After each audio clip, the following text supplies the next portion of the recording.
Un gusto estar una vez más con ustedes. Aquí la última clase. Espero que sea entendible. Espero que sea de bendición para todos. Ya hemos estado viendo el tema del cristiano y el conflicto con la carne. Empezamos viendo la palabra sarx, la palabra en griego que se traduce carne y las distintas formas que la Biblia usa esta palabra. Y vimos que hay básicamente 8 categorías diferentes del uso en el Nuevo Testamento de la palabra sarx. Después analizamos algunos textos bíblicos. En la segunda clase analizamos la carta de Pablo a los romanos, específicamente Romanos 7, un texto que muchos ven como una ilustración de la experiencia diaria del cristiano. Lo que estaba diciendo es que en la segunda clase vimos el texto de Romanos 7, un texto que para muchos se trata de la experiencia diaria del cristiano. Lo que intenté mostrar es que en el contexto de Romanos, Pablo está hablando de la ley y no tanto nuestra santificación.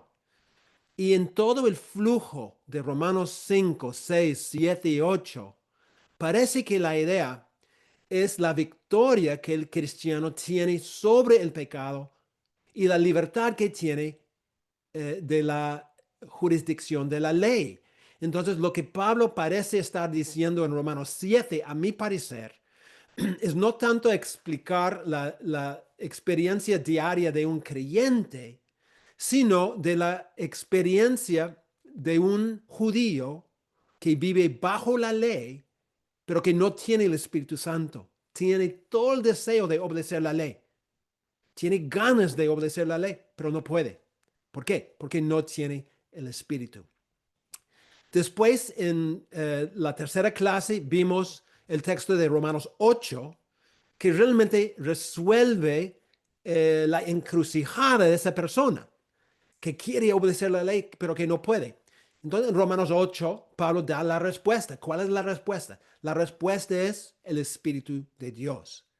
Dice que es a través del Espíritu de Dios que los que andan conforme al Espíritu, es decir, los creyentes, cumplen la ley, no porque ellos mismos han cumplido la ley, sino porque Cristo ha cumplido la ley. Pero el hecho de que nosotros pertenecemos a Cristo por medio de su obediencia, por medio de su victoria, nosotros hemos cumplido la ley.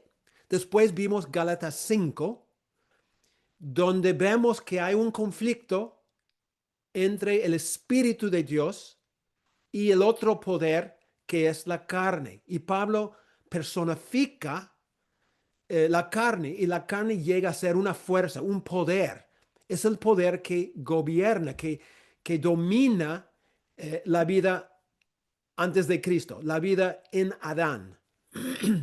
Y lo que vimos es que Pablo dice en 5:24 que hemos crucificado la carne con sus pasiones. Entonces, todo lo que hemos visto hasta este punto nos da a entender que la carne no es algo dentro de nosotros, una parte de nuestra constitución como persona.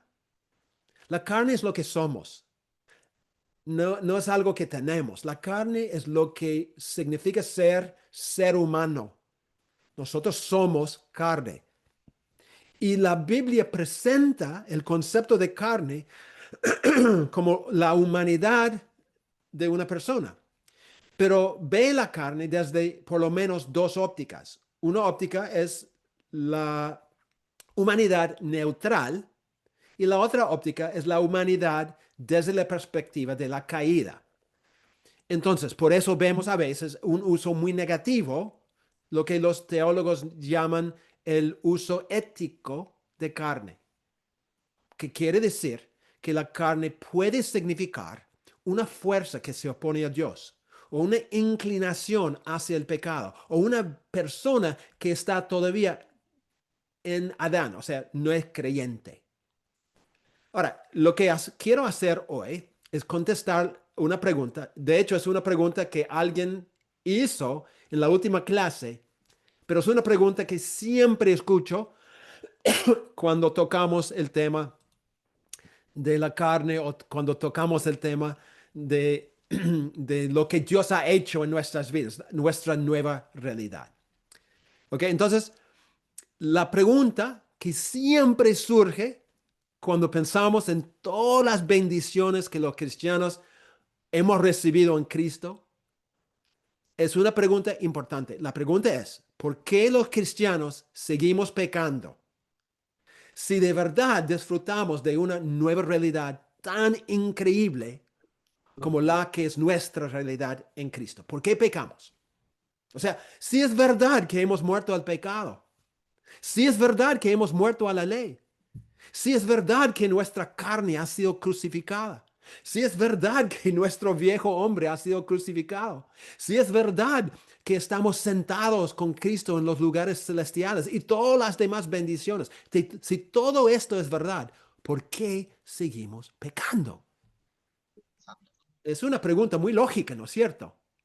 Una pregunta, yo diría, muy, muy importante que todos los cristianos debemos entender.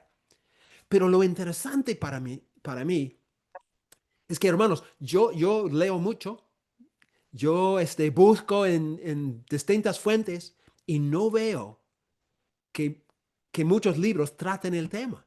O sea, no escucho muchas prédicas que contesten esta pregunta. Y es verdad que es una pregunta complicada, pero tiene que haber una respuesta. Y hoy lo que quiero intentar hacer es dar algunas respuestas a esa pregunta muy complicada. ¿Por qué los cristianos seguimos pecando? Antes de entrar en materia, quiero decirles con toda honestidad, este trabajo es una obra en proceso, ¿ok? Es un tema complejo y todavía estoy eh, investigando, pero quiero compartir 6 razones por qué seguimos pecando como cristianos. ¿Ok? 6 razones. Probablemente hay más, uh, pero para nuestros propósitos hoy, solamente voy a compartir 6 razones por qué los cristianos seguimos pecando. ¿Listos? Número 1. Seguimos pecando por la naturaleza de la conversión. Es decir, por lo que es realmente la conversión. ¿Qué quiere decir esto? Bueno, hay un error muy común en la comprensión que muchos cristianos tienen acerca de la naturaleza de nuestra salvación. O sea, ¿qué es lo que realmente pasa en el momento de la salvación? Cuando yo hablo con gente y conversamos sobre este tema, muchas veces escucho cosas que entiendo lo que quieren decir, pero a veces, a mi parecer, tenemos un error en cuanto a qué realmente es lo que pasa. Porque quizás la mayoría de los cristianos, aunque no van a usar estas palabras que yo voy a usar ahora, no obstante, en esencia cree la mayoría que la conversión es un cambio ontológico. ¿Okay? ¿Qué quiere decir eso? Es una palabra filosófica, pero ¿qué quiere decir? Bueno, ellos creen que en el momento de la conversión, Dios radicalmente cambia el ser de la persona. O sea, cambia la esencia de lo que la persona es. Por ejemplo, muchos dirían que cuando Dios salva a una persona, en ese momento Él coloca dentro de la persona una nueva naturaleza. Lo que ellos dirían que es una naturaleza um, no pecaminosa. O sea, es una naturaleza que le hace una persona diferente. Es una idea muy común. Por lo general, se basa ese error en un texto bíblico, como por ejemplo 1 de Juan 3:9, donde Juan dice, todo aquel que es nacido de Dios no practica el pecado. ¿Por qué? ¿Por qué no practica el pecado? La respuesta es porque la simiente de Dios permanece en él y no puede pecar porque es nacido de Dios. Entonces, muchos viendo esto dicen, mira, lo que pasa acá, según Juan, es que Dios en el momento del nuevo nacimiento pone dentro de la persona su simiente. Y ese simiente representa una nueva naturaleza. Y esa nueva naturaleza es lo que protege al creyente del pecado. Bueno, yo diría de frente, ¿no? Que este texto probablemente no tiene en mente la idea de una nueva naturaleza que Dios implanta en el nuevo convertido. ¿Por qué digo esto?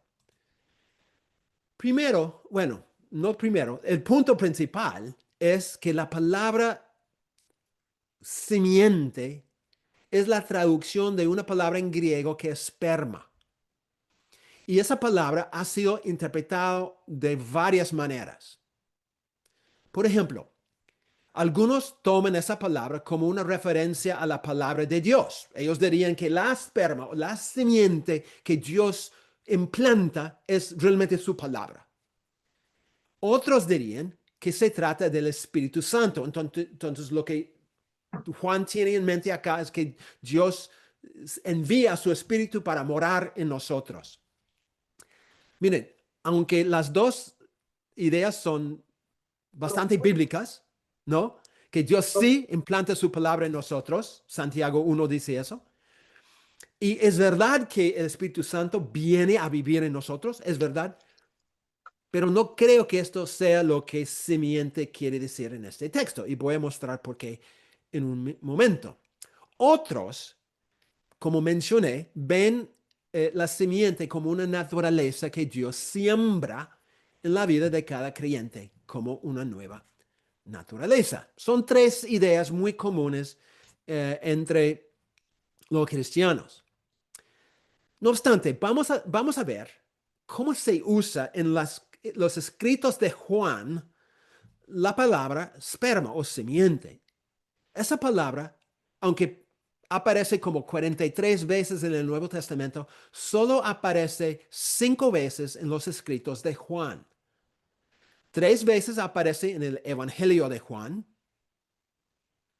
uh, una vez en Primera de Juan, la carta de Juan, y una vez en Apocalipsis. En cada apariencia de esperma en Juan, en sus escritos, en cada vez, las 5 veces, el sentido es descendiente. Descendiente. O sea, hijo. Parece que cuando Juan piensa en esa palabra, él piensa en un hijo de Dios, un descendiente de Dios. Por lo tanto, es más probable que eso es el sentido que él tenía en mente en 1 de Juan 3:9. Entonces, ¿cuál es la idea? La idea es que la persona que ha nacido de nuevo no comete pecado. Es decir, y en todo el contexto de 1 de Juan, parece que Juan tiene en mente un pecado en particular que es anomía, o sea, es el pecado de rebelión, es el pecado de apostasía. Dice, no comete apostasía, no se va del pueblo de Dios. ¿Por qué? Porque un verdadero creyente, un descendiente, un hijo de Dios, permanece en Dios. O sea, es una característica de un descendiente de Dios. Descendiente en el sentido de que somos hijos de Dios. Y el punto de 1 de Juan 3:9 entonces es Él dice, todo aquel que es nacido de Dios no practica la apostasía, no se va. ¿Por qué? Porque un descendiente de Dios permanece en Dios y no puede pecar porque es nacido de Dios. Eso parece ser lo que Juan está diciendo en ese texto. ¿Ok? Entonces la idea no es de algo que Dios siembre en nosotros, sino la idea es de un hijo de Dios que permanece en Dios. Esa es la idea. Es una característica de un hijo de Dios. Los hijos verdaderos de Dios permanecen fieles hasta el final. Por ende, yo creo que usar este texto para decir que los cristianos reciben una nueva naturaleza en el momento de la conversión es muy dudable. Probablemente no es lo que Juan tiene en mente. Ahora, entonces, ¿qué es lo que ocurre en el momento de la salvación? ¿Qué pasa en ese momento cuando Dios nos hace nacer de nuevo? Cuando una persona se convierte a Cristo, ¿qué es lo que pasa? O sea, ¿cuál es la naturaleza del cambio que sucede en la vida de una persona en el momento de su regeneración? Bueno, las escrituras demuestran que hay una variedad de cosas que ocurren por medio de esa obra milagrosa y soberana de Dios. Una variedad de cosas que ocurren en el mismo momento, invisible, ¿no? Y no, la Biblia presenta digamos, una óptica variada de todas las cosas que ocurren. Por ejemplo, déjeme compartir 8 ejemplos de lo que ocurre en el momento de la salvación. Primero, somos adoptados por Dios. En vez de ser huérfanos, Dios nos elige, nos adopta como sus verdaderos hijos. Por eso Pablo comenta en Efesios 1:5 que Dios en amor, habiéndonos predestinado, ¿para qué? Para ser adoptados hijos suyos por medio de Jesucristo, según el puro afecto de su voluntad. Antes de la fundación del mundo, Dios tomó la decisión de adoptarnos como hijos, hijos de Él. En el momento de nuestra conversión, dejamos de ser huérfanos y llegamos a ser hijos de Dios. Digamos, en el momento de la salvación, Él, um, él nosotros apropiamos, digamos, esa decisión eterna de Dios. Y nosotros en ese momento somos adoptados y llegamos a ser verdaderamente hijos de Dios. Otro ejemplo. En el momento de la conversión, somos reconciliados con Dios. ¿Alguien puede apagar su micro, por favor?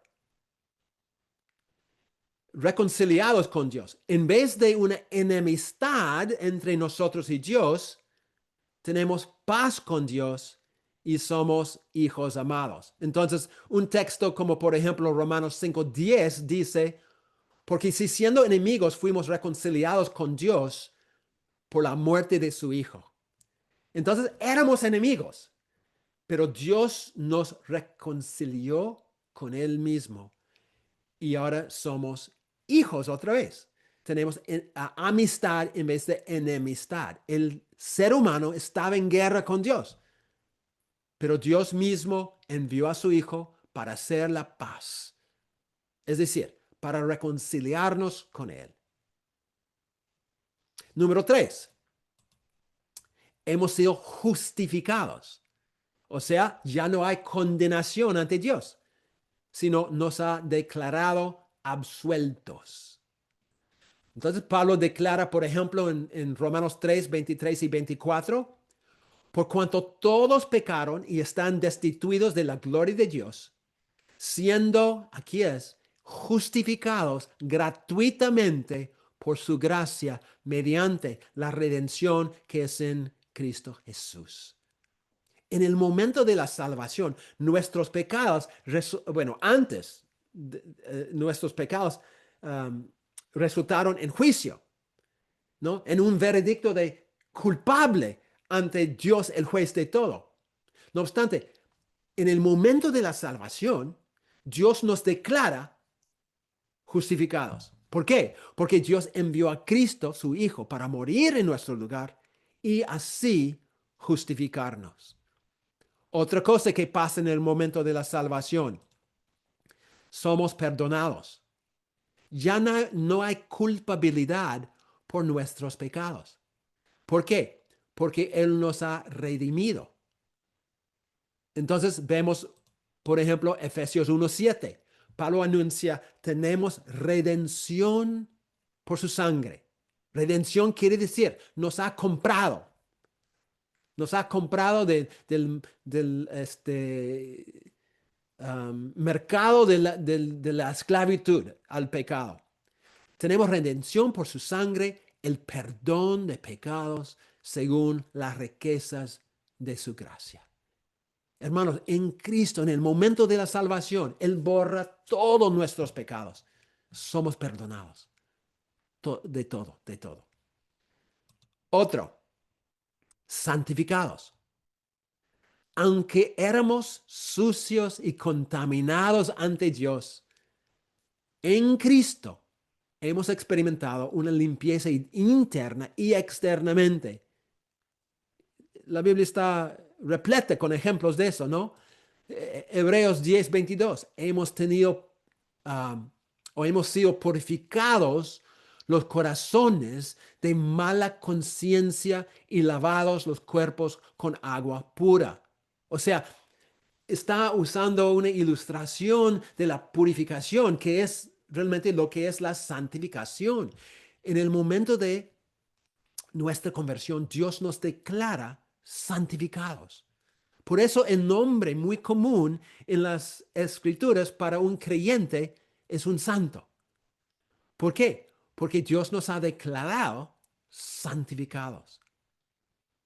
Otro ejemplo, hemos sido propiciados. Es decir, antes la ira de Dios estaba sobre nosotros, contra nosotros.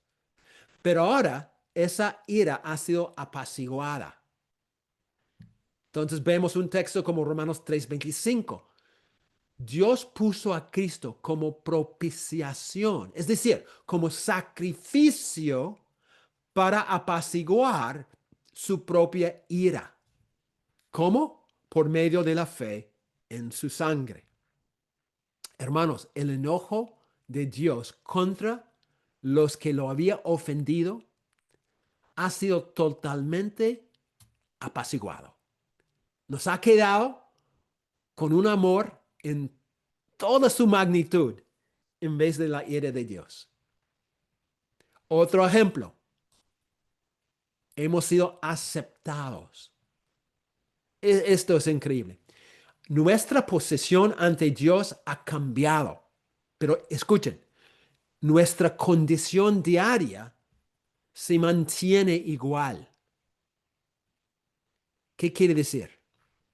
Antes no podíamos acercarnos a Dios. No teníamos acceso a Dios. Antes, Él nos vio como enemigos. Antes, nuestra posición ante Dios era totalmente precaria. Pero todo esto ha cambiado. Aunque seguimos luchando, aunque todavía pecamos, nuestra posición ante Dios es fija, es incambiable. Somos totalmente aceptos por Él. Él nos ve como hijos, como limpios. Hermanos, este punto es muy importante. Cuando una persona se convierte a Dios, no es que su condición cambia inmediatamente. Ustedes saben por experiencia, yo también, ¿no? Seguimos en muchas de las mismas cosas. Es todo un proceso de cambio. O sea, seguimos con las mismas luchas, las mismas formas de pensar, ideas, hábitos, todas esas cosas.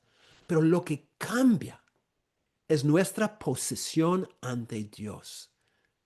Todo lo que éramos antes ha muerto. Ahora somos nuevos. Sí, Aunque lamentablemente muchas veces nuestras vidas son más lentas en cambiar, ¿no es cierto? O sea, la condición demora en cambiar, pero la posesión cambia inmediatamente. En el momento de la conversión, yo ya dejo de ser el viejo hombre.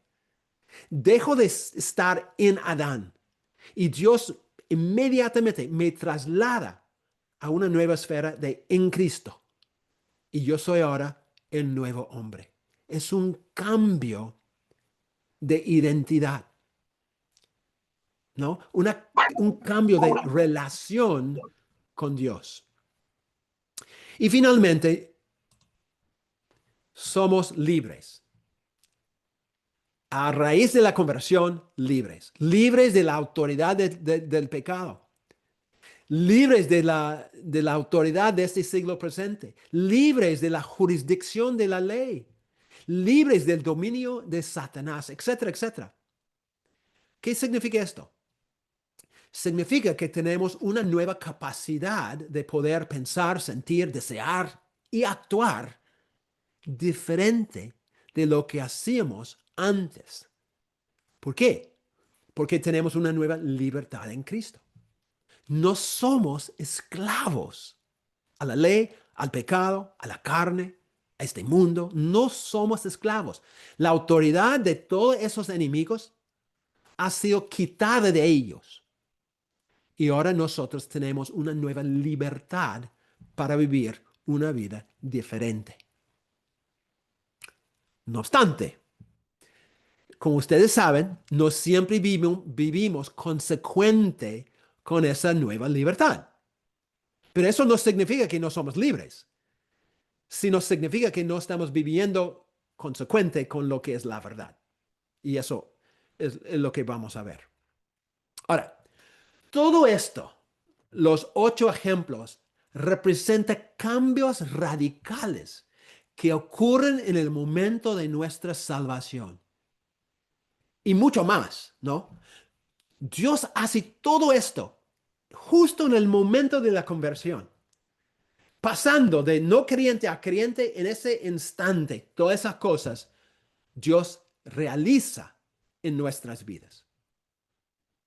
No obstante, lo que no hace Dios es cambiar la esencia de mi ser.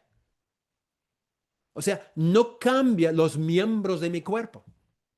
No cambia el hecho de que yo soy carne. No cambia la esencia de lo que yo soy. Sigo siendo un ser humano que lucha con el pecado. Un ser humano con límites. Un ser humano que vive en un mundo caído. Todo eso no cambia. Mi relación con Dios ha cambiado. Mi posición ante Dios ha cambiado. Mi identidad ha cambiado, pero todavía no ha cambiado la esencia de mi ser. Ahora, esto me lleva a la segunda razón por qué pecamos todavía. Todavía pecamos por el impacto continuo de nuestros pasados. Aunque Dios borra la culpa por nuestros pecados del pasado, no siempre quita las consecuencias de ese pecado. En algunos casos, sí, Dios en el momento hace un milagro y la persona que era esclavo a las drogas nunca más toma drogas. La persona esclavizada al sexo, Dios quita ese deseo completamente. Eso pasa a veces, ¿no? Pero no siempre, no siempre. Y las consecuencias, por ejemplo, si yo por fumar, yo tengo un cáncer del pulmón, Dios no quita esa consecuencia, ¿no? Las consecuencias muchas veces siguen adelante, aunque Dios borra la culpa por nuestros pecados del pasado. Aunque Dios cambia nuestro estatus ante Él, no cambia las realidades de lo que ha pasado antes, ¿no? Aunque Dios nos da una nueva identidad, Él no borra todos los hábitos, todos los pensamientos, todos los deseos y prioridades del pasado. Yo llego al momento de la conversión con ciertos patrones de vida, ciertas formas de pensar, ciertos deseos y ciertos valores. Al momento de convertirme a Cristo, o sea, el momento de nacer de nuevo, Dios no borra todas esas cosas. Yo sigo exactamente igual en ese sentido, ¿ok? Yo todavía tengo la lucha con los mismos pensamientos. Todavía tengo la lucha con los mismos hábitos, ¿no? Y los mismos deseos dentro de mí. Lo que Dios sí me da en el momento de la conversión es todo lo que ya hemos visto y mucho más. Dios me da una nueva capacidad porque el Espíritu de Dios vive en mí. Dios me da una nueva identidad. No obstante, yo tengo que aprender a apropiar la nueva libertad que me pertenece. Yo tengo que aprender. No es algo natural. Yo tengo que aprender a usar la nueva capacidad que tengo en Cristo. Yo tengo que aprender a vivir consecuente con mi nueva identidad. Hermanos, en otras palabras, yo tengo que llegar a ser en la práctica lo que ya soy ante Dios. Esa es la vida cristiana. En resumen, es aprender a vivir lo que soy y dejar de vivir lo que era. En Cristo yo soy nuevo. Nueva identidad, nueva autoridad, nueva libertad, etcétera, etcétera. Todo nuevo. Pero yo tengo que aprender a vivir esa nueva identidad y aprender a dejar de vivir la antigua vida. Es todo un proceso que demora toda la vida. Mientras voy desaprendiendo lo del pasado y aprendiendo la nueva vida, yo sigo luchando con el pecado durante toda mi vida. ¿Por qué? Porque todavía estoy aprendiendo a vivir lo que soy. Muchas veces fallo porque todavía tengo que aprender y tengo que aprender a veces por los golpes. Tengo que aprender a vivir consecuente con mi nueva ciudadanía, con mi nueva identidad. Por eso sigo pecando. Número 3. Sigo pecando porque todavía tenemos enemigos. La influencia de este siglo presente malvado y las fuerzas de maldad siguen acosándonos todos los días. ¿No es cierto? Todos sabemos que tenemos un enemigo que como un león rugiente anda alrededor buscando a quien devorar. No es pasivo ese enemigo, es recontraactivo y está andando por aquí, por allá, buscando víctimas, buscando un cristiano descuidado, buscando un cristiano que no tome en cuenta su nueva identidad, buscando un cristiano débil en proceso, luchando. Todavía tenemos un enemigo muy astuto que busca hacernos caer. No tiene autoridad para gobernar nuestras vidas, pero eso no le importa. Con o sin autoridad, él te va a buscar. Nuestro problema es sabiendo que él no tiene autoridad sobre nosotros. Muchas veces caemos frente a sus engaños. No le decimos fuera de acá porque tú no tienes derecho sobre mí. Entonces caemos cuando no tenemos que caer. Es interesante cómo Juan expresa todo esto en Apocalipsis 12:17. Es como una parábola casi dentro de ese libro.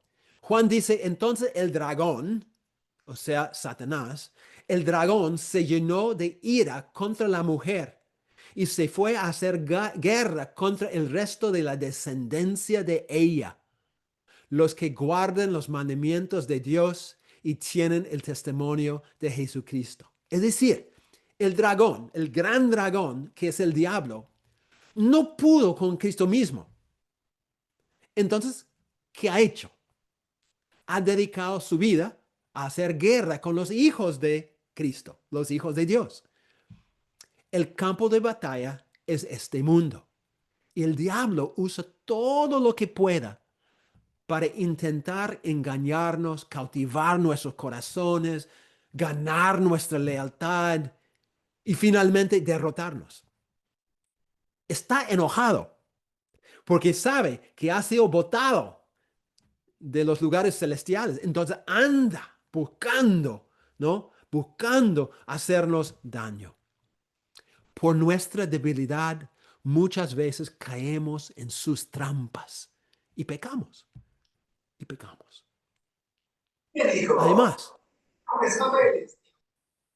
Además, vivimos en este mundo contrario. Es un mundo que se opone a Dios. Hay un montón de influencias dañinas, influencias anti-Dios, ¿no? Ustedes lo saben, ¿no? Que esas influencias vienen molestándonos. Hay pornografía. ¿Cuántos cristianos han caído en la pornografía? Está por todos lados. Hay drogas, hay alcohol, hay una variedad de otras cosas que nos influencian. También, hermanos, hay cosas buenas, regalos de Dios que nosotros mal usamos y esas cosas terminan siendo un problema para nosotros. Por ejemplo, hay dones que Dios ha dado que en vez de usar nosotros los dones para edificar la iglesia, a veces usamos para nuestra gloria y no para la gloria de Dios. O sea, convertimos un don de Dios en una fuente de hacer daño, de pecar. También hay habilidades que Dios nos ha dado, por ejemplo, de liderar o hasta de jugar o de crear cosas, habilidades que Dios nos ha dado. Pero ¿qué pasa? A veces usamos esas habilidades para humillar a otras personas o para maltratar a otras personas. Tenemos recursos, ¿no? Como el dinero, que usamos egoístamente o para satisfacer deseos pecaminosos. Nos ha dado la tecnología, pero estamos tan inmersos en el uso de ella que llega a ser una adicción para mucha gente o una distracción. Un libro comenta, dice, a veces pervertimos nuestros propios anhelos dirigiéndolos hacia objetos equivocados como en la perversión sexual o complaciéndolos desproporcionadamente de modo que se vuelven aburridos. Escuchen esto, aburridos cuando se trata de Dios y las cosas de la fe, pero agudos cuando se trata de diversos bienes genuinos pero próximos, como el dinero, el conocimiento y el poder. ¿Entienden lo que está diciendo? Está diciendo que tenemos a veces anhelos, deseos que son muy bonitos, pero dirigimos esos anhelos, deseos hacia objetos equivocados o vivimos frente a esos deseos de una forma desequilibrada, por ejemplo. Y lo que pasa es que ya estamos totalmente aburridos con las cosas de Dios, pero cuando esos deseos se enfrentan con cosas como el dinero, una relación sexual, ¿no? O otra cosa, son deseos agudos. ¿Por qué? porque hemos mal dirigido nuestros deseos, ¿no?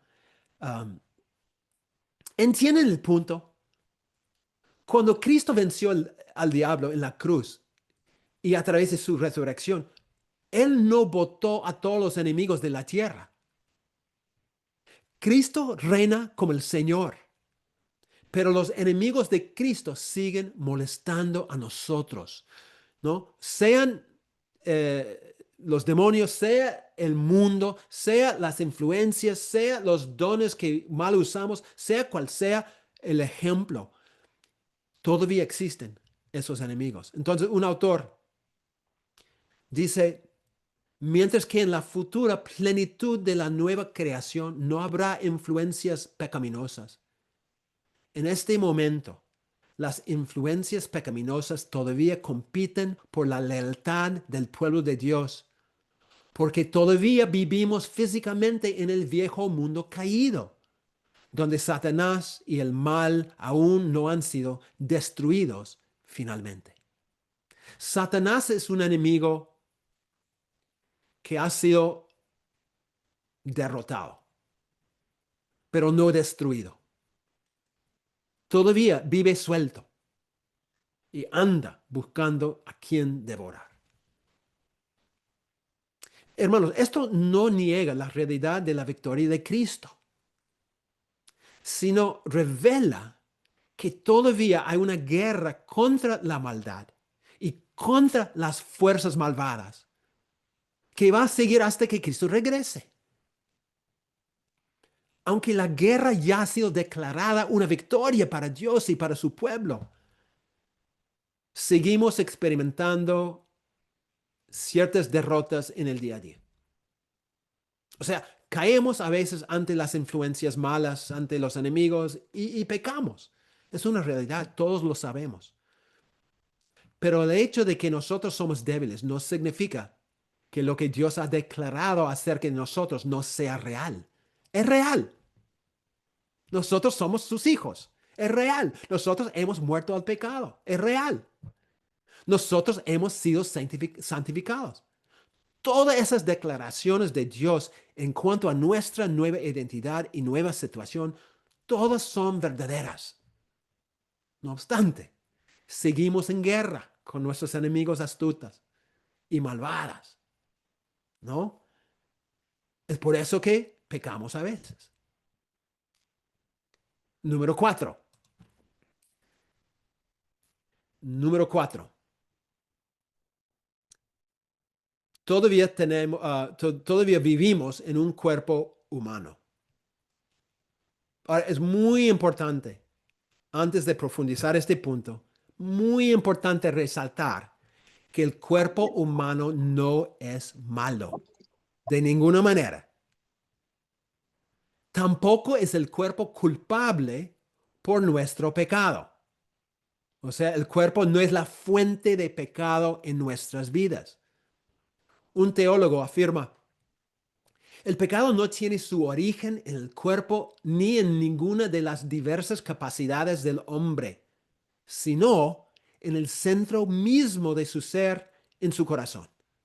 Dado que el pecado ha envenenado la fuente misma de la vida, o sea, el corazón, toda la vida está destinada a verse afectada por él. Es verdad, es verdad. Todo nuestro ser ha sido contaminado por el hedor del pecado. No obstante, es claro que el cuerpo no es la fábrica que produce el pecado en nuestras vidas. No es la fuente principal del pecado. ¿Cuál es el rol del cuerpo entonces en ese sentido del pecado? Bueno, el cuerpo siendo débil muchas veces llega a ser la plataforma desde la cual el pecado opera. Es decir, muy a menudo el cuerpo llega a ser el lugar donde el pecado se manifiesta. Es una verdad que las escrituras afirman en varios textos, ¿no? Quiero compartir algunos textos, ¿no? Para mostrar cómo el cuerpo llega a ser como un instrumento de pecado. Um, Primero, Romanos 6:12. Pablo exhorta a la iglesia en Roma diciendo, no reine pues el pecado en vuestro cuerpo mortal, de modo que lo obedezcáis en sus concupiscencias. Ahora, ¿por qué Pablo escribe esto? Bueno, justamente porque el pecado puede reinar en el cuerpo aún de un cristiano. No tiene la autoridad para reinar sobre nuestros cuerpos. Ha sido destronado. El pecado ha sido destronado y no tiene el derecho de reinar sobre nosotros. Como escribe un comentarista, gracias a Cristo por primera vez tenemos una elección real.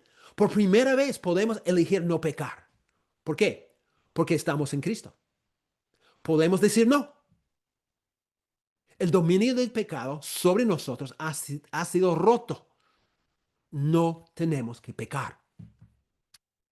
No obstante, ¿qué pasa? Muchas veces cedemos esa autoridad que tenemos sobre el pecado al mismo pecado.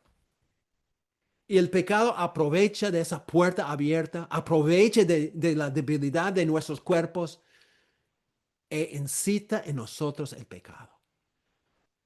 El pecado es el lugar, digamos, muchas veces donde el pecado, perdón, el cuerpo es el lugar muchas veces donde el pecado opera, donde el pecado manifiesta sus maldades, pero no es la fuente.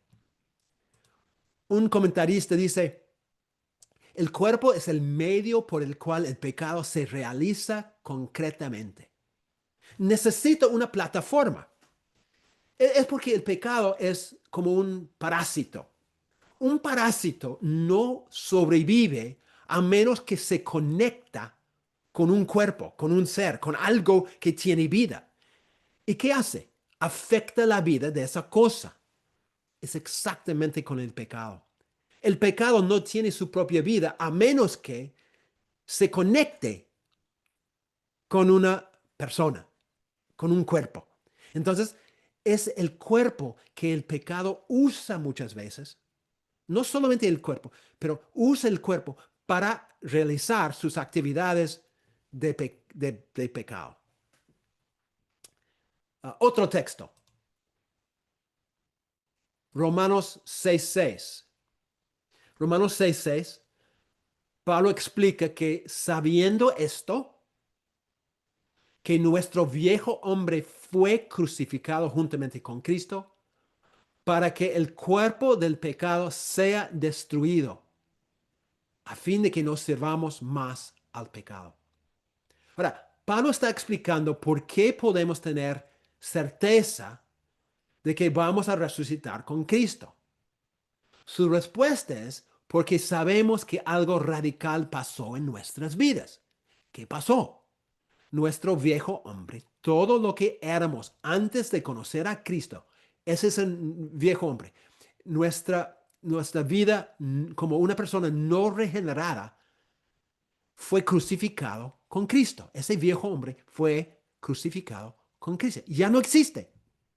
¿Pero por qué? ¿Cuál es el propósito? Um, ¿Cuál fue, mejor dicho, el propósito de Dios en esa crucifixión del viejo hombre? ¿Cuál fue su propósito? Pablo continúa en el verso y dice, para, oh, perdón, para que el cuerpo del pecado no sea destruido. Para que el cuerpo del pecado sea destruido. Ahora, ¿qué quiere decir el cuerpo del pecado? Bueno, se refiere a nuestra vida controlada por el pecado. El cuerpo como el esclavo del pecado ha sido destruido. Ha perdido todo su poder, toda su autoridad. Obviamente Pablo no está diciendo que el cuerpo en sí fue destruido, sino que el cuerpo como un cuerpo bajo el control del pecado, como un instrumento involuntario del pecado, un esclavo, ya terminó. Después Pablo refuerza esta idea cuando agrega la finalidad de esta victoria sobre la esclavitud del pecado. Él dice, a fin de que no sirvamos más al pecado. O sea, ¿qué pasó? Dios, queriendo librarnos del dominio del pecado sobre nosotros, crucificó nuestro viejo hombre. Entonces, al crucificar nuestro viejo hombre, el dominio del pecado sobre el cuerpo se acabó también. Ya no tiene derecho de controlar nuestro cuerpo. ¿Y cuál fue la finalidad de eso en la mente de Dios? Su objetivo era que ya no seamos esclavos al pecado. Para darnos libertad, para que no seamos esclavos, Dios quitó del pecado el derecho de gobernar el cuerpo. ¿Cómo? A través de nuestra crucifixión con Cristo. Entonces, el viejo hombre fue crucificado con Cristo para que el pecado ya no tenga autoridad o dominio o control sobre nuestros cuerpos. Y el propósito de romper esa esclavitud sobre nuestros cuerpos es para que ya no seamos siervos del pecado. Ok, un texto más. Un texto más. Romanos 7:5. Pablo dice, porque mientras estábamos en la carne, las pasiones pecaminosas que eran por la ley obraban en nuestros miembros. ¿Qué hicieron? Llevando fruto para muerte. El punto de Pablo es que cuando éramos no creyentes, es decir, cuando estábamos en la carne, es lo que significa estar en la carne, significa ser no creyente, estar en Adán todavía. Cuando estábamos todavía en la carne, nuestros miembros, es decir, nuestros cuerpos, estaban controlados por deseos pecaminosos y como consecuencia llevaban fruto para muerte. O sea, nuestros cuerpos eran instrumentos, involuntariamente, pero eran instrumentos del pecado para producir actos, conductas, actitudes, etcétera, para muerte y no para Dios. Otra vez se nota cómo nuestros cuerpos pueden ser instrumentos del pecado. Ahora, yo debo aclarar algo importante, por si acaso, aquí. Aunque Pablo usa la palabra cuerpo, no tiene en mente solamente la parte física de nosotros. Lo que era un esclavo al pecado no era solamente el cuerpo físico, sí el cuerpo físico, sino la totalidad de nuestros seres, nuestros cuerpos, pero también nuestras vidas. Nuestra parte física, pero también nuestra parte emocional, racional. O sea, todo ese aspecto de nuestro ser ha sido un instrumento del pecado. Siempre y cuando vivimos como esta humanidad eh, en este cuerpo físico caído, con esta mente caída y estas emociones caídas, siempre y cuando vivimos así, vamos a seguir pecando. Aunque no tenemos que pecar. ¿No es cierto? Hemos sido liberados de su autoridad, pero seguimos con una debilidad. Es una debilidad real. Entonces muchas veces vivimos en pecado. ¿Por qué? Porque nuestro cuerpo es parte de este mundo caído. Es como Pablo declara que nuestro cuerpo él llama el cuerpo mortal, que indica que es un cuerpo limitado, un cuerpo terrenal. Ok, bueno, es importante, hermanos, reconocer algo de esta realidad de que nuestro cuerpo es un cuerpo humano, un cuerpo caído, un cuerpo débil y terrenal. Hasta que tengamos un nuevo cuerpo, un cuerpo glorificado, vamos a seguir esta lucha diaria, esta lucha real con el pecado. Pero vendrá un día cuando todo esto va a cambiar. Cuando ya no vamos a tener esa lucha. ¿Por qué? Bueno, es lo que Pablo afirma en Filipenses 3, 20 y 21. Dice, mas nuestra ciudadanía está en los cielos, de donde también esperamos al Salvador, al Señor Jesucristo. Mira lo que va a hacer Cristo, el cual transformará el cuerpo de la humillación nuestra. Escuchen lo que Él dice de nuestro cuerpo. Lo llama un cuerpo de la humillación nuestra. Él va a transformar ese cuerpo humillado para que sea semejante al cuerpo de la gloria suya. ¿Cómo? Por el poder con el cual puede también sujetar a sí mismo todas las cosas. El poder omnipotente de Dios va a ser una obra transformadora en nosotros. Él va a desvestirnos de este cuerpo viejo, lo que Pablo llama nuestro cuerpo de humillación. Va a desvestirnos de este cuerpo de humillación. Y Él va a vestirnos de un nuevo cuerpo. Un cuerpo de la gloria de Cristo. Y hermanos, cuando esto pase, ya no vamos a pecar. Nuestro cuerpo glorioso será un instrumento netamente de obediencia. Déjenme decirlo de otra manera, quizás para hacerlo más claro. No podemos entrar en nuestro hogar eterno con un cuerpo de humillación, un cuerpo terrenal. Es imposible. No se puede entrar en el reino de Dios con un cuerpo terrenal. Este cuerpo, aunque no es malo, es terrenal. Por ende, es débil y propensa al pecado. Es por eso que Pablo explica algo muy importante en 1 de Corintios 15, 50 a 54. Él dice, pero esto digo, hermanos, que la carne y la sangre no pueden heredar el reino de Dios, ni la corrupción hereda la incorrupción. ¿Entienden lo que Pablo está diciendo?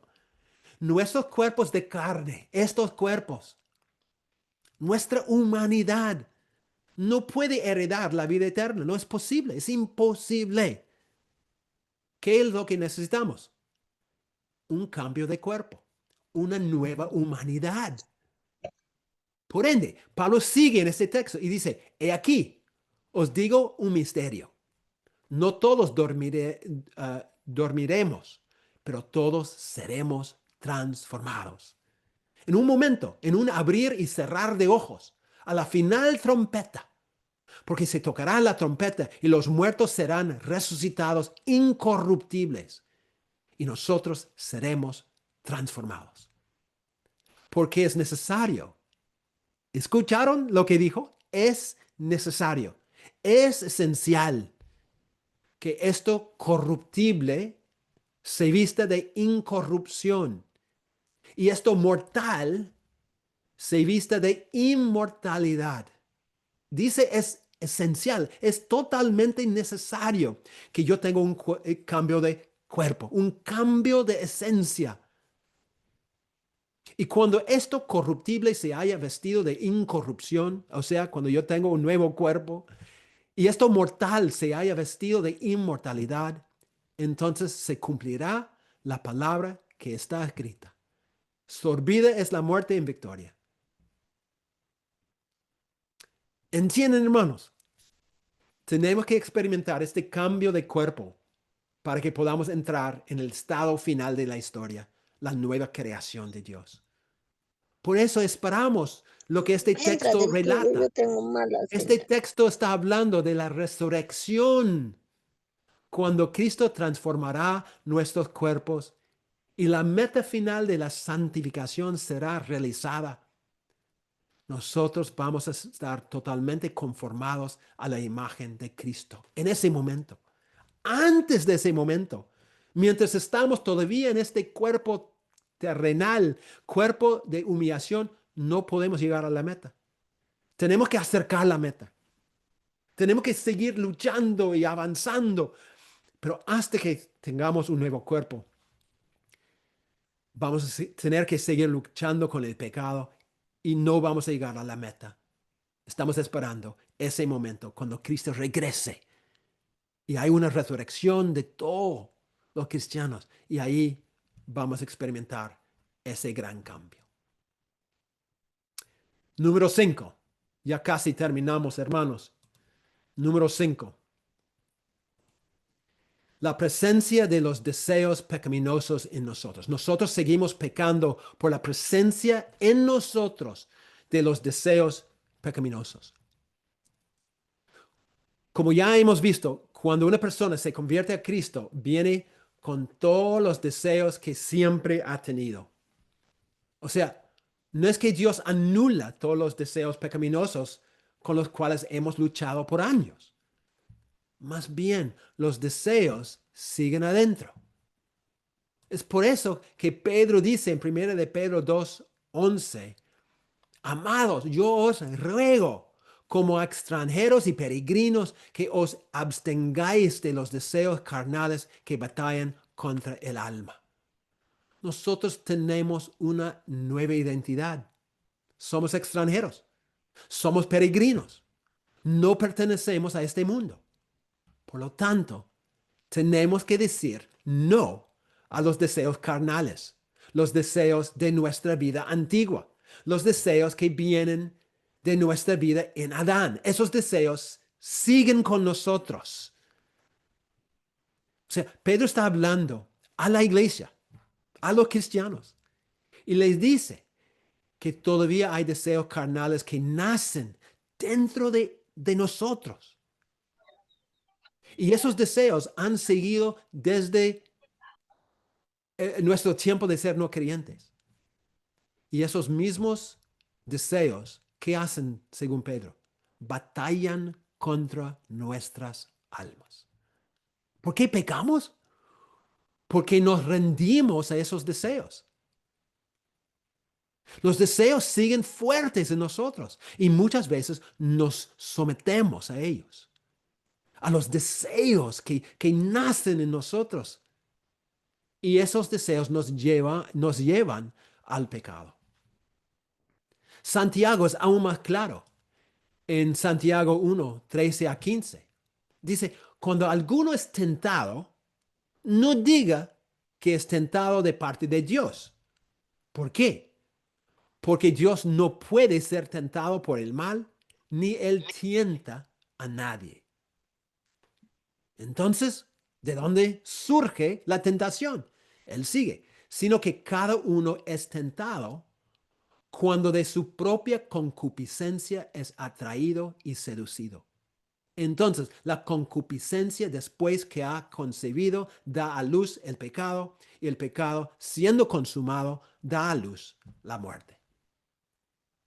La primera cosa que Santiago hace es corregir algunas mentiras comunes acerca del origen de las tentaciones de pecar. En primer lugar, Santiago demuestra que Dios no tiene la culpa. Dios nunca nos tienta con el pecado. Es verdad que Dios nos prueba. Muchos ejemplos de eso en las Escrituras. No obstante, Dios nunca jamás pone delante de nuestros ojos el pecado, tratando de seducirnos a pecar. Nunca, Dios nunca lo hace. Entonces, si no es Dios, ¿quién es el que nos tienta? Bueno, nuestra tendencia es siempre echar la culpa al diablo. El diablo me hizo pecar. Bueno, es verdad que el diablo ah, hace cosas así. O sea, al diablo le encanta seducir y engañar para que pequemos. Le encanta.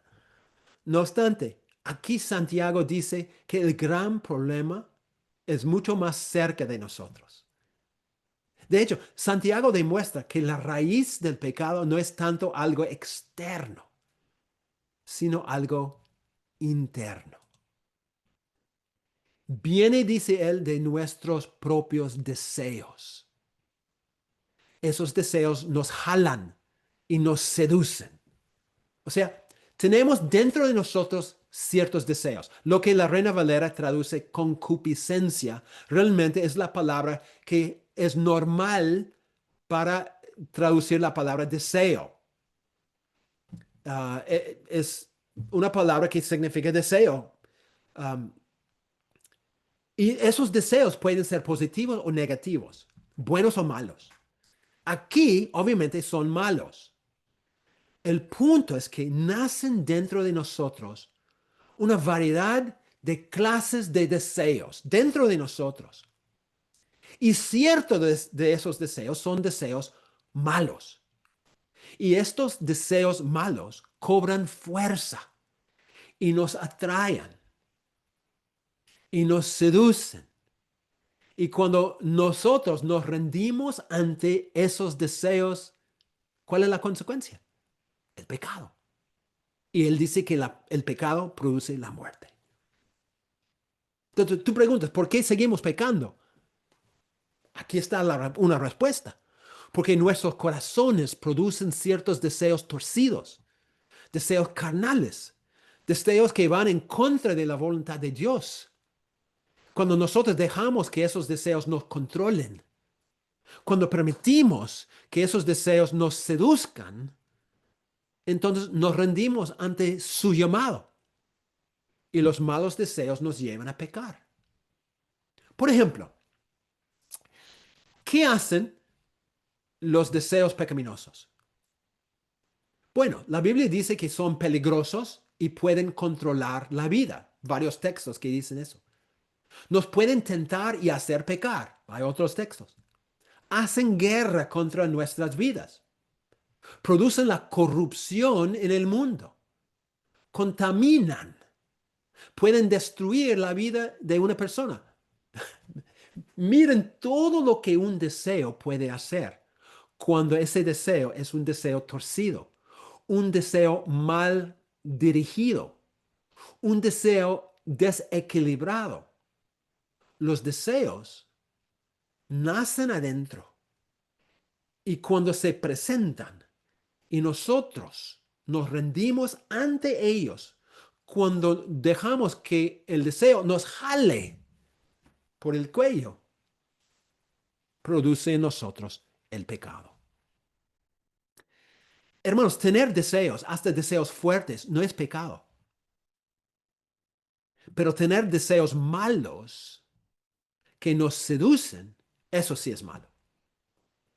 Entonces tenemos que siempre luchar contra los deseos carnales para que no nos seduzcan, para que no nos dominen. Tenemos que rechazar los deseos malos. O sea, es importante conocerte. ¿Cuáles son los deseos que surgen dentro de ti? Tú sabes cuáles son los deseos torcidos con los cuales tú luchas. Cuando surge ese deseo, cuando por el momento inicial, cuando tú sientes ese deseo y tú sabes, porque ya conoces el deseo, cuando ese deseo surge, levanta su cabeza un poquito, en ese momento tienes que matarlo.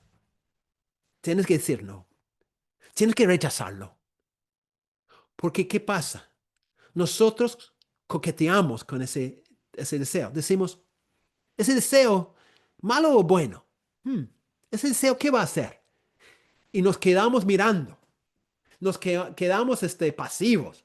El deseo va avanzando, va avanzando, va avanzando poco a poco. Mientras va avanzando, va cobrando fuerza y nosotros vamos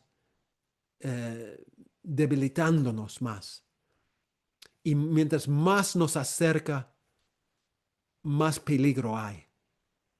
Y empieza a seducirnos.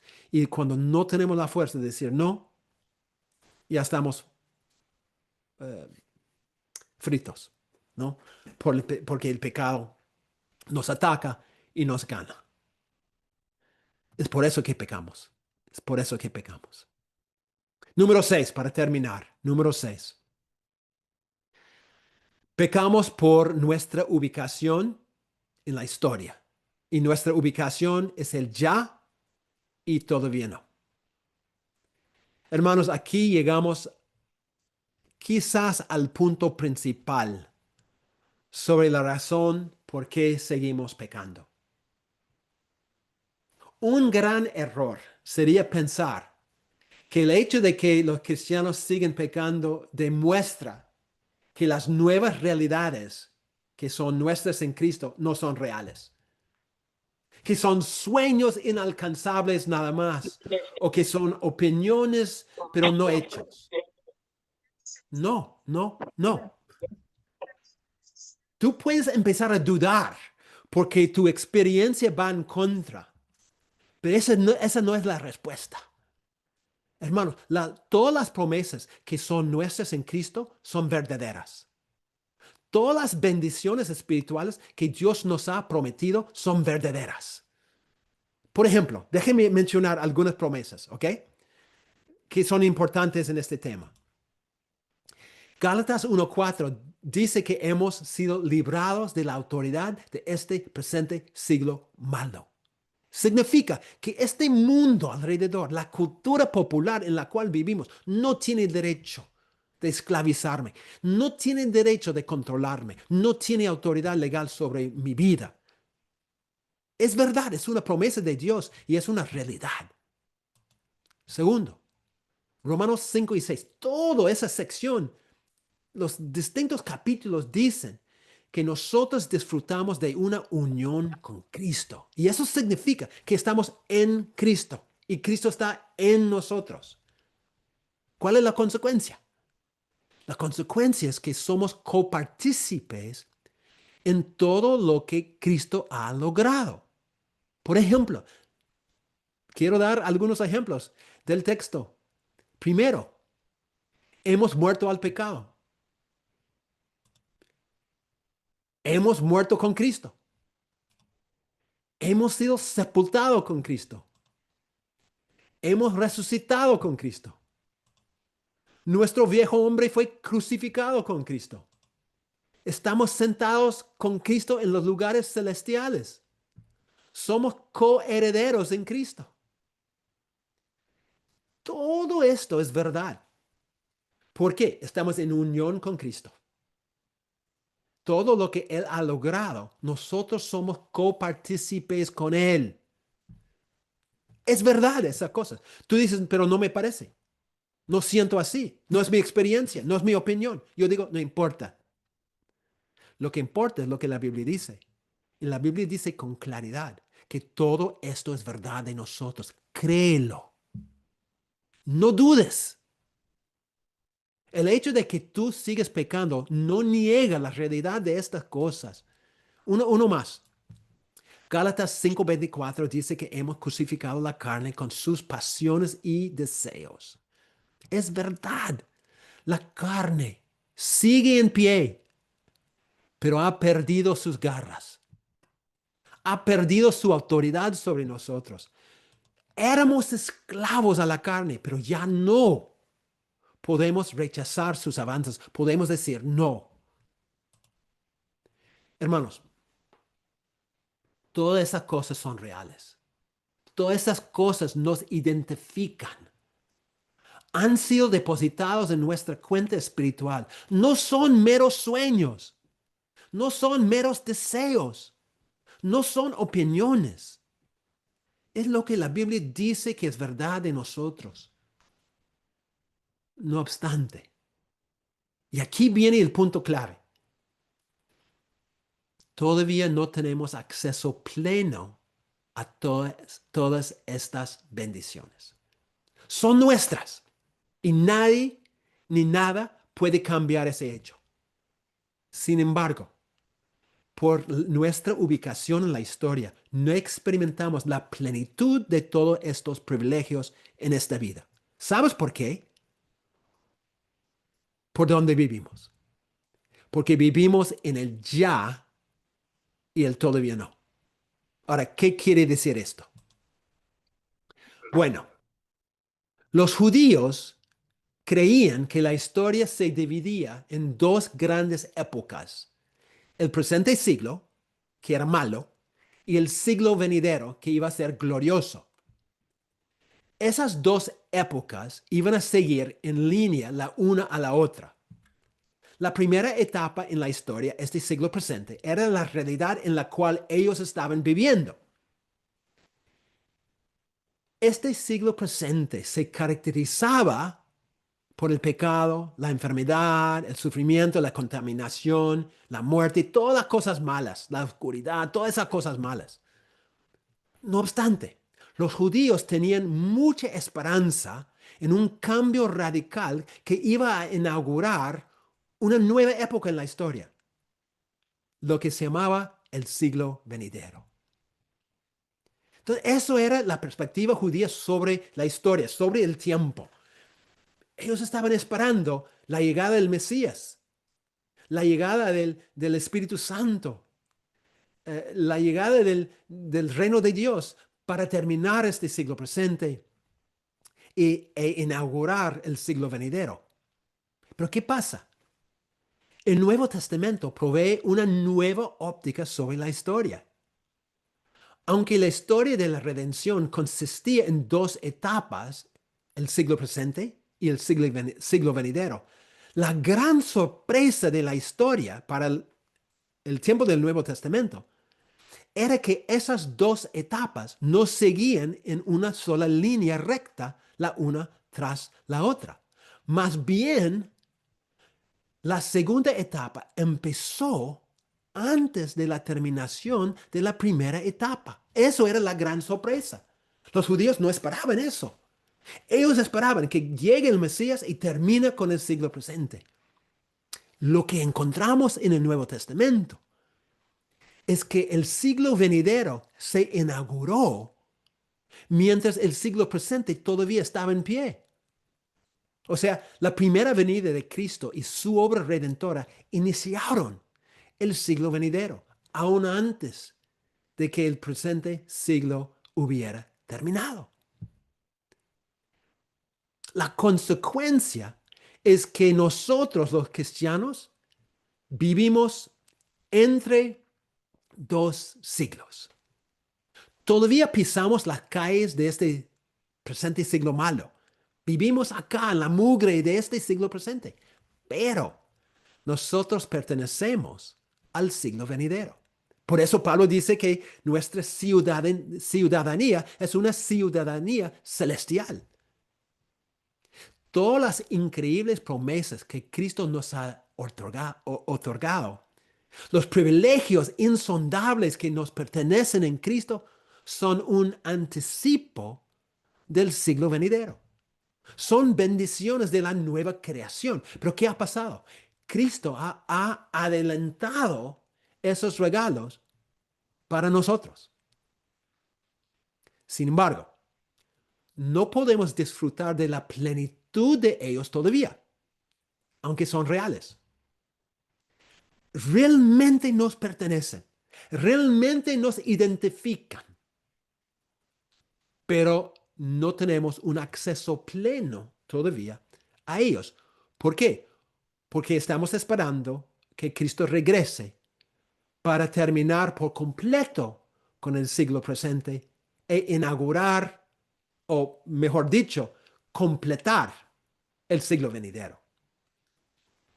Es por eso que decimos que vivimos en el ya, o sea, las promesas y privilegios del siglo venidero ya nos pertenecen, pero también vivimos en el todavía no. No tenemos la experiencia plena de todas esas riquezas ahorita. Entonces, ¿por qué pecamos? ¿Por qué vivimos en el ya y todavía no?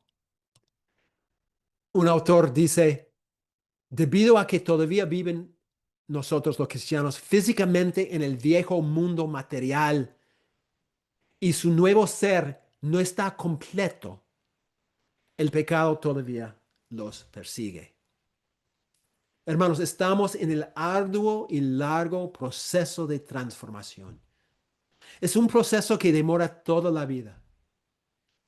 Siempre y cuando vivimos en este mundo, vamos a seguir en proceso y vamos a luchar con el pecado. Como dice otro autor, ya no somos lo que fuimos en Adán, gracias al Señor. Pero hasta que lleguemos al cielo, la tentación de vivir en Adán siempre permanece. O sea, los seguidores de Cristo vivimos en una tensión muy clara entre el presente siglo malo y el siglo venidero. Vivimos entre el ya de la inauguración del reino de Dios en Cristo y el todavía no, porque la plenitud del reino todavía no ha brotado en su forma completa. No neguemos por eso las realidades de nuestra identidad en Cristo, pero reconozcamos que aunque son reales, no vamos a siempre experimentar su plenitud ahora. No obstante, hermanos, llegará el día cuando disfrutemos al máximo todos los privilegios del reino de Dios. El pecado que nos molesta ahora, va a dejar de molestarnos, porque no va a existir en el siglo venidero. Entonces, vivimos en el ya y todavía no, y por eso seguimos pecando. Bueno, hay más que podría compartir, pero ya se fue la hora, entonces vamos a ver si hay algunas preguntas. Me imagino que sí Gracias, hay. doctor Jin. Sí, sí hay muchas preguntas, doctor Jin. Voy Ay, ay, a ay. leer, voy a leer una que está en el chat. Dice, Ok. Pastor Jin, la lucha con los pensamientos y hábitos es por la acumulación de nuestra concupiscencia pasada, antes de la conversión y la presente, siendo cristianos.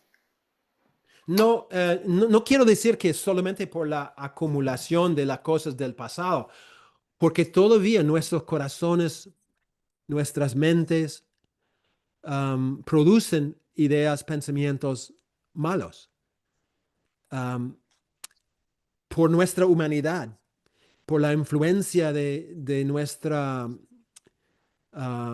enemigos, por el mundo en el cual vivimos. No, todavía producimos um, pensamientos, ideas, um, deseos que son pecaminosos. No es solamente la acumulación. O sea, nosotros hemos aprendido una forma de pensar. Es por eso que Pablo dice que tenemos que renovar nuestra mente, porque tenemos una mente ya programada a pensar en cierta forma. Y demora toda la vida desaprender esas formas de pensar. Entonces, la renovación de la mente no es algo que pasa en un instante, es todo un proceso de toda la vida, de desaprender patrones de pensamiento y formar nuevos patrones de pensamiento. Es igual con los deseos. Nuestro corazón está, um, programado para tener deseos no muy sanos.